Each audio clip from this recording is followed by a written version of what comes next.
जेव्हा हनुमानाचं नाव येतं तेव्हा आपल्या डोळ्यासमोर काय उभं राहतं? एक प्रचंड शक्तिशाली, पर्वत उचलणारा, समुद्र ओलांडणारा महावीर, बरोबर? पण आज आपण हनुमानाच्या या प्रतिमेच्या पलीकडे पाहणार आहोत. त्यांच्या एका अशा पैलूवर बोलणार आहोत ज्याकडे आपलं लक्ष सहसा जात नाही, आणि तो पैलू म्हणजे त्यांची मुत्सद्देगिरी.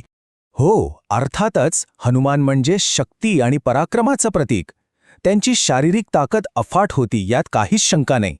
रामायणातल्या प्रत्येक प्रसंगात त्यांच्या पराक्रमाने आपल्याला थक्क केलं आहे. पण एक मिनिट थांबा. जर आपण असं समजत असू की त्यांचं प्रत्येक यश केवळ ताकदीच्या जोरावर आलं होतं, तर कदाचित आपण त्यांच्या व्यक्तिमत्वाची एक खूप मोठी आणि महत्त्वाची बाजू समजून घ्यायला विसरत आहोत. कारण त्यांच्या विजयांचं खरं रहस्य काहीतरी वेगळंच होतं. आणि ते रहस्य म्हणजे त्यांची बुद्धिमत्ता, त्यांचं कम्युनिकेशन स्किल आणि त्यांची अचूक स्ट्रॅटेजी. या विश्लेषणात आपण हनुमानाच्या शक्तीसोबतच त्यांच्या युक्तीवर, म्हणजेच त्यांच्या बौद्धिक आणि सामरिक कौशल्यांवर लक्ष देणार आहोत. चला तर मग सुरुवात करूया.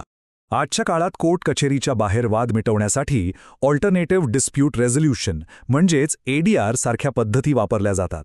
म्हणजे मध्यस्थी करणं, वाटाघाटी करणं वगैरे.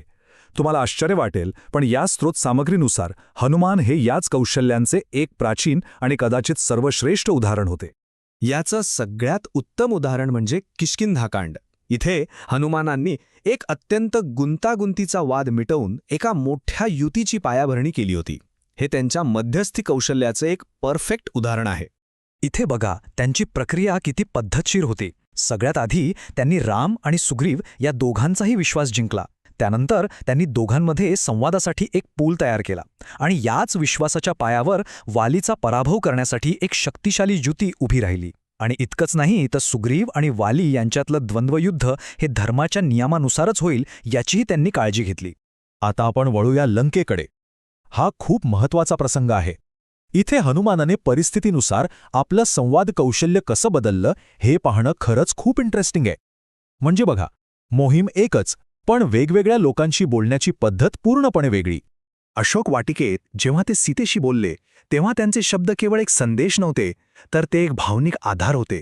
त्यांचा सूर किती सहानुभूतीने भरलेला आणि आश्वासक होता. बघा, त्यांनी सीतेच्या मनात आशेचा एक दिवा पेटवला.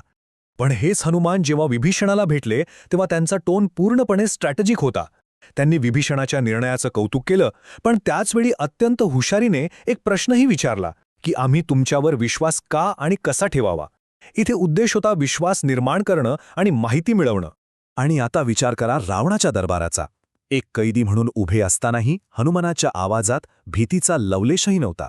त्यांचा संवाद थेट, ठाम आणि रावणाच्या अहंकाराला आव्हान देणारा होता. ते तिथे फक्त स्वतःचं नाही, तर रामाच्या शक्तीचं आणि ध्येयाचं प्रतिनिधित्व करत होते. तर मुद्दा काय आहे?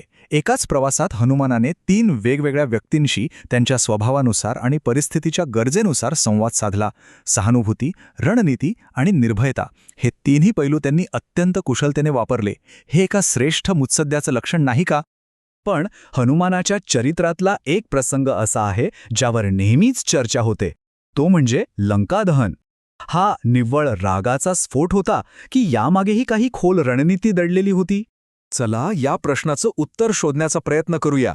रावणाच्या सैनिकांनी शिक्षा म्हणून हनुमानाच्या शेपटीला आग लावली आणि त्यानंतर हनुमानाने संपूर्ण लंका पेटवून दिली. पण असं का केलं असेल त्यांनी? या घटनेकडे पाहण्याचे 2 दृष्टिकोन आहेत. एकीकडे काहींच्या मते हा हनुमानाच्या स्वाभाविक रागाचा उद्रेक होता.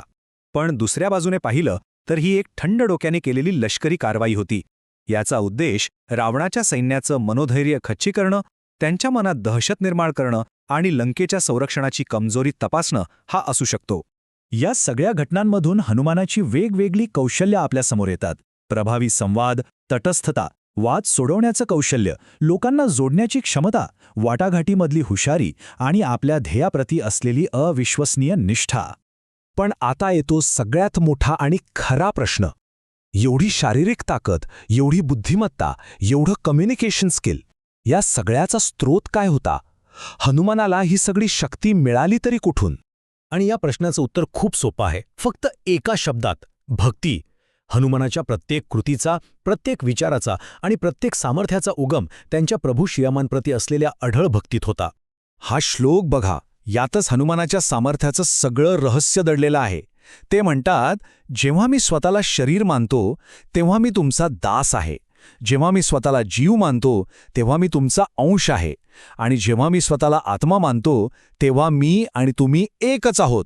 ही फक्त भक्ती नाहीये, हे संपूर्ण समर्पण आहे, टोटल सरेंडर. आणि हाच तर खरा मुद्दा आहे. हनुमानाने स्वतःचा मीपणा, स्वतःचा अहंकार रामाच्या चरणी पूर्णपणे अर्पण केला होता. त्यामुळे त्यांची शक्ती ही त्यांची वैयक्तिक शक्ती राहिली नाही, तर ती एका वैश्विक शक्तीचा आविष्कार बनली. ते फक्त एक माध्यम बनले ज्यातून ती दैवी शक्ती काम करत होती. तर मग हनुमानाच्या या मुत्सद्दी चरित्रातून आजच्या काळात आपण काय शिकू शकतो?